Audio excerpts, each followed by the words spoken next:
Hello, everybody, and just so you guys know, I am recording this for the online class, and I will also post this to our website for this class. So those of you who just can't get enough of auditing get to review it again and again. Okay? How many have any questions as it relates to chapter 17 and last week? Anybody? We're doing pretty good with chapter 17. For the most part, what we gathered from that chapter relate to the risks of auditors as it relates to our environment.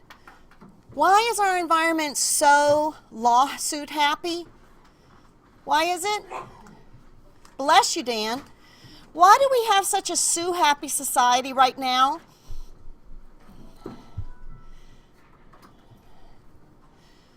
Wow.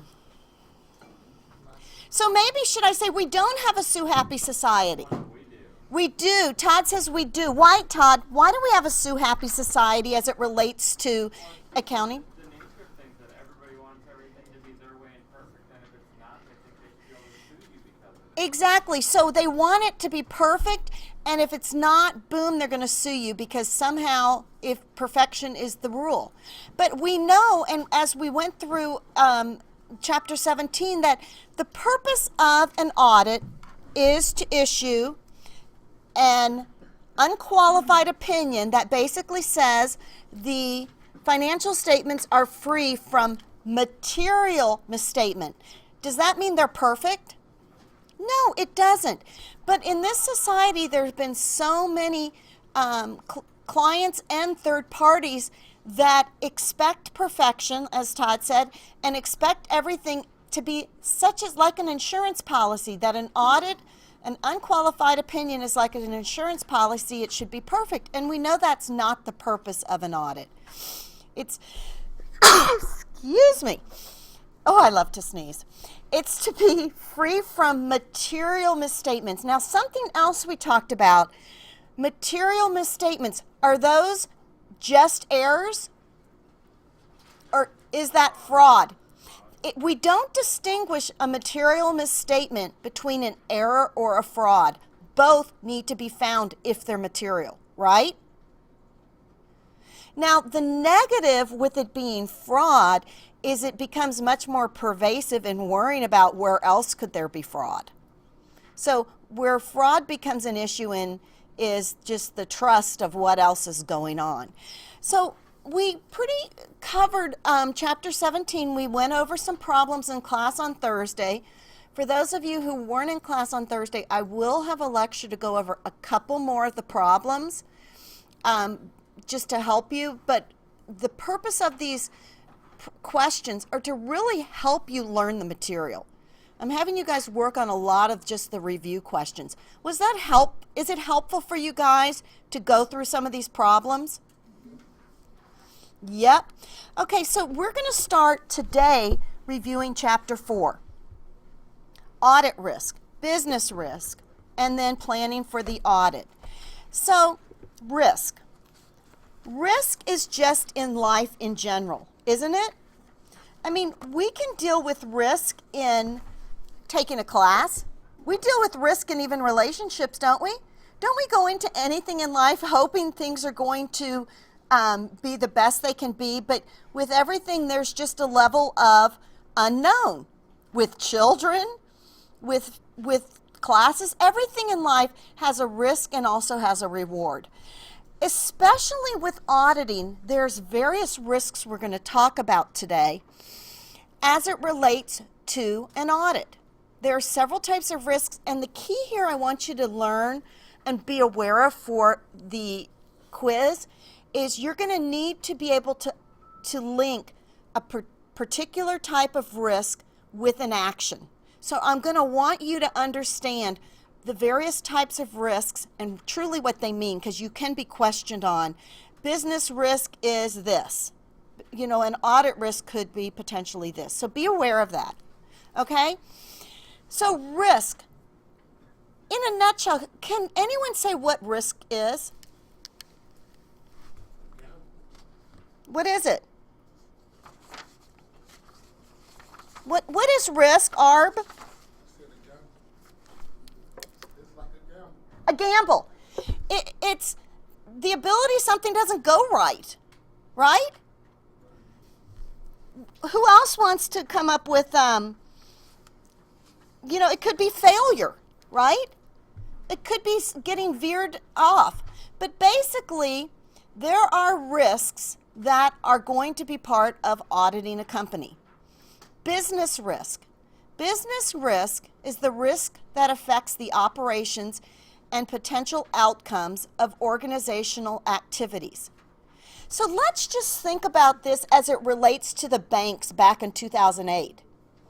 If you were an auditor dealing with mortgage-backed securities and auditing a firm that was involved in the mortgage industry and combining their portfolios to, or somehow linked with the mortgage-backed industry back then, what would be the business risk you would have to look at as it relates to that client? Or are they going to make it? I mean, have they done all these slimy things everyone else has done that's made them go down? So you being associated or taking on this client, you really have to be aware of the industry they're in, what's currently going on within this industry, and what could potentially happen to this company. Are they going to have serious losses like the rest of them? That business risk relates to the particular client and the industry and those things that affect that particular industry. So, for example, when you're dealing with a business that has a potential risk, let's just think of the housing market. Let's think of a builder. We have Centex. How many of you guys remember the big builder? I think they were almost the #1 builder in the nation. Are they even around anymore? Why? They were doing well. They might be down a little bit, but they're not #1 in the nation anymore, are they? What happened? What could have been, if you were an auditor auditing Centex, what was a potential risk of the building industry? They were building more than they could sell. The financial market was on an upswing. Interest rates were low. The ability to take out a mortgage was very relaxed as far as the guidelines went. So everyone and their mother and brother were buying homes. And Centex was cashing in big on the homes. They could charge, they could build these homes. They were making great profits. I actually had some clients that were realtors for Centex, and guys, their wages were almost, I had one client, his wage just for being a realtor for Centex was like $800,000 one year. I mean, do you fathom that kind of money? Guess where they are working today? Both of you said Walmart at the same time. Put it this way, they're not realtors right now, but boy, they had a great, they were able to sell homes left and right, up and down. They had a great market. So the business risk, if you would be dealing with a Centex, would just be the market conditions and the potential loss of having so much inventory out there on your books when you couldn't sell it. So business risk is that potential failure that can affect the operations and potential outcomes of the business. Now, financial reporting risk. That's the risk that relates to recording transactions and the presentation of financial data in an organization's financial statements. Where would we have concerns about a financial reporting risk? Is there anyone that could think of that? Let's think of the kind of transactions a company might do. Are there certain types of transactions that could potentially be a higher level of risk than other transactions? Contracts? depending on what kind of contracts are in place, I'm thinking more along the lines of when you're dealing with an industry that's pure cash, you know, you've got some maybe more risk as far as it relates to being able to trust maybe some of those financial statements. Complex firms that have very complex transactions, you could have some financial reporting risk there just because is that financial information being presented right? There is a risk when they're so complicated that you don't even understand how they're being spelled out. Next, engagement risk. Okay, guys, let's just think of this. You know, we have DCTC auditors. We're getting ready to go audit Petter's Warehouse. Boom, he's in the news like no one's business. Engagement risk means, how's that going to affect us as auditors, auditing some loser company? Well, do we even want to associate with him anymore? So this is the risk that auditors encounter by being associated with a particular client, including loss of reputation, inability of the client to pay the auditor, or financial loss. Think of a firm that is at very racially, in the business community, we all have a sense that they're very racially motivated, or how do you say that kindly? They're they're what? Anti-Semitic. They're anti-Semitic. I mean, they're just, you know, they've got lawsuits left and right because they're treating, you know, the black population wrong. They're not hiring women. Do you know what I'm trying to get at? They do not follow equal opportunity employer, although they say they do. Do we want as an auditor to be associated with that kind of client when we are all about bringing in, having a, when I say melting pot, I say that so respectfully, but all people. We're so openly embracing all people. And yet, do we want to link ourselves with a client like that? Okay, here's another thing. Now, guys, I'm kind of sharing with you my bias. I'm not trying to say everyone's right, but like I'm not a huge abortion proponent. I'm all for believing in women have a right to decide, but I get sick of these save the animals. Everyone's freaking out because now we might do horse meat and raise horse meat, and people are like going ballistic because they're going to maybe raise horses to slaughter. But yet, guys, late-term abortion, no problem.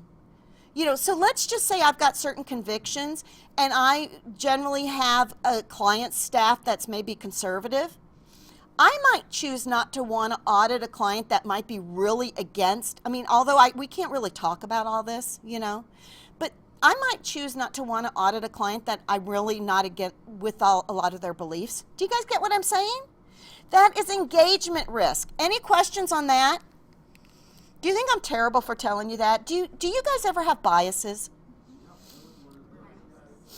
We all have biases, but we keep our mouths shut about them, don't we? Sometimes, don't we? You know? Audit risk. Risk, this is a big one, guys. Risk that the auditor may provide an unqualified opinion on financial statements that truly are materially misstated. Why is that going to be a problem? We're saying they're right and we screwed up. They are wrong. Audit risk is big. We need to really be able to get an enough understanding of the client and their manner in the controls that they have in place. So we feel fairly confident that after we do all of our testing and substantive testing and analytical procedures, that ultimately the opinion that we give is really the opinion that those financial statements show. What if it's wrong? We're in trouble, aren't we? I mean, we'll go down, or the potential of going down is great.